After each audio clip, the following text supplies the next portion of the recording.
উপদেশ আমি ভুলি জনাব। ইউরোপীয় বণিকদের ঊর্ধ্বতন ব্যবহার আমি সহ্য করব না। তোমার রাজ্যে আমি তাদের মাথা তুলে দাঁড়াতেও যাব না। তুমি বলেছিলে ইস্ট ইন্ডিয়া কোম্পানির কর্মচারীদের কিছুতেই প্রশ্রয় দিও না। তুমি বলেছিলে সুযোগ পেলেই তারা এদেশে কেড়ে নেবে। আমি তাদের প্রশ্রয় দেব না। আমি বেঁচে থাকতে তোমার রাজ্যে তারা দুর্গ তৈরি করতে পারবে না। সৈন্য সমাবেশে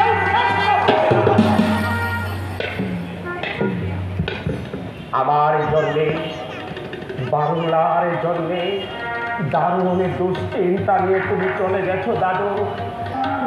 জীর্ণ দেহ ত্যাগ করে তুমি আজও শান্তি পাওনি। তাই বুঝে তোমার এই নিশ্চিত আহ্বান, তাই বুঝে সব লোকের কাজ তাদের সকল আনন্দ করিয়ে দিয়ে ভেসে আছে তোমারই বুকের মর্মধ্যানী দীর্ঘশ্বাস।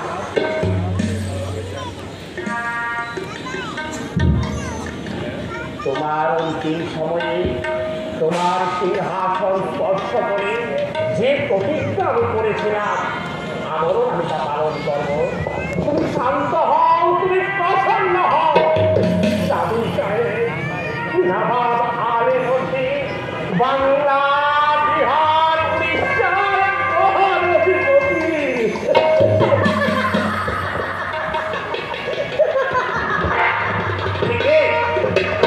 তুমি সিংহাসন থেকে কত দূরে ছেড়ে বলেছেন না সেটা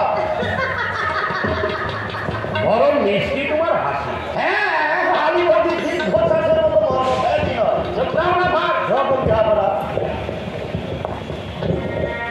তোমার নাম, তোমার পরিচয়? আমার পরিচয় কলঙ্কের তারাতে ঢাকা পড়ে গেছে জনাব। সবই ঢাকা পড়েছে, পড়েনি শুধু মনের আগুন, তাতে জ্বলছ আবার জ্বালিয়েও তুলছ। কি বলে ডাকবো তোমায়? আলেয়া বলে ডাকবেন জনাব। আরে তুমি কতদিন আসছো? আরে আমি তোমার ঠাই না। তুমি কি করে এখানে এলে? আমি তো রাজধানী প্রবেশ করলে কেমন করে? তা বলে তো আমারই ক্ষতি হয় জনাব, আমি তা বলবো না। তোমার সাহস তো কম নয়। বুঝতে আমার বেশি করে হলো জাহাপানা। গোলাম হোসেন, দাঁড়া, আরে হাফসি মধ্যে হয়। ওরে বাবা রে বাবা, আমি ওখানে যেতে পারবো না হুজুর, ভয় আমার পিলে চমকে ওঠে। সেই মধ্যে হারিয়ে ওকে হারালেন কারাগারে বন্দিনী করে রাখবে। প্রাপ্ত হচ্ছে ছাত্রদের পরিচয়িত অভিযোগের নামে নিশ্চিত কোনো সকল যোগ্যত পরিচিত প্রকাশ্য শত্রু জনদের সাজা দিতে পারেন না বলেই কি এই নারী নিগ্রহ করতে চান জনাব? আমি ইস্ট ইন্ডিয়া কোম্পানির কথা বলছি না জনাব, আমি বলছি মির্জাফরের রাজে মলহর কোম্পানির কথা। এমন মিষ্টি হাসি তুমি কেমন করে হাসো?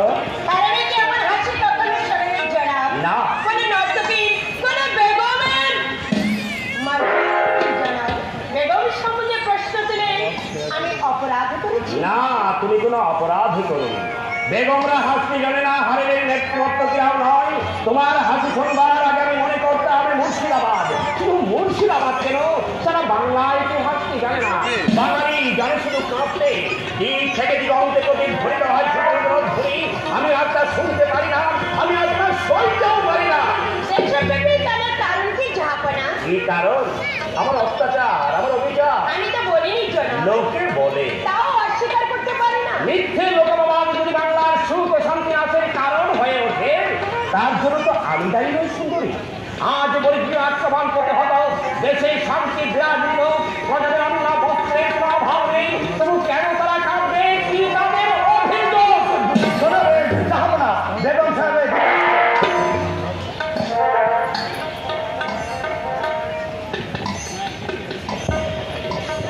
তুমি এসময় এখানে থেকে বেরিয়ে আর ফিরলেন না। তারই ভয় হলো, আর হয়তো ফিরবো না। কিন্তু এমন একদিন আসবে লোফা, যেদিন হারেন ছেড়ে, সময় ছেড়ে, এই রাজ্য ছেড়ে সেইখানে চলে যেতে হবে যেখান থেকে মানুষ ভালোবাসার কখনো ফিরে না। সেদিন আত্মহত্যা ঘিরিয়া চলে, নবাব সেদিন দূরে জেনেও তুমি কাঁদছ। হারামে চলুন জাহাপনা। হেরেন থেকে কেন বেরিয়ে এলাম জানো? আমরা নবাবকে শান্তি দিতে পারি না বলে। হেরেনের নর্তকীদের নিরস গান শুনে কুৎসিত নাচ দেখে আমি ঝিমিয়ে পড়েছিলাম। হঠাৎ যেন শুনতে পেলাম দাদুর কণ্ঠস্বর।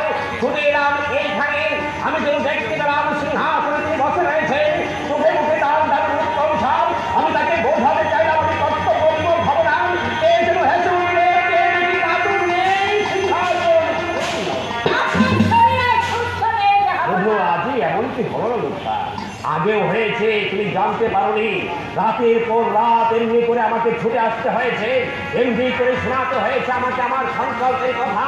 কিন্তু তবুও লোকটা, তবুও সে আকুল আহ্বানের বিরাম নেই। নিশির ডাকের মতো আমায় টেনে আনে এই দরবারে, এই সিংহাসনের পাশে। শুধু মুখের কথাতে কাজের দামে পূর্ণ হয় না জনাব। তাই আহ্বানের বিরাম নেই। কে কথা কইলে?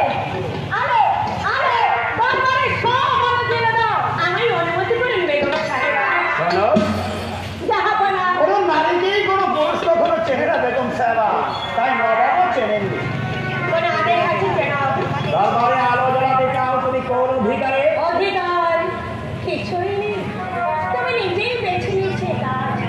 আধার দেখলে আলো জ্বালবো, হাসিতে দুশ্চিন্তা দূর করবো, চঞ্চল চাঁদের ছান্দ টেনে নি, জড়তা গুছিয়ে দেবো।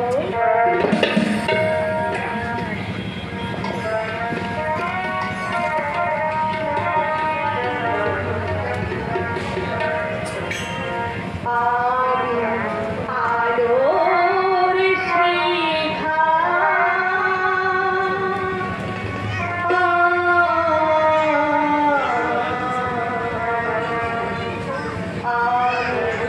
আলোর শিখা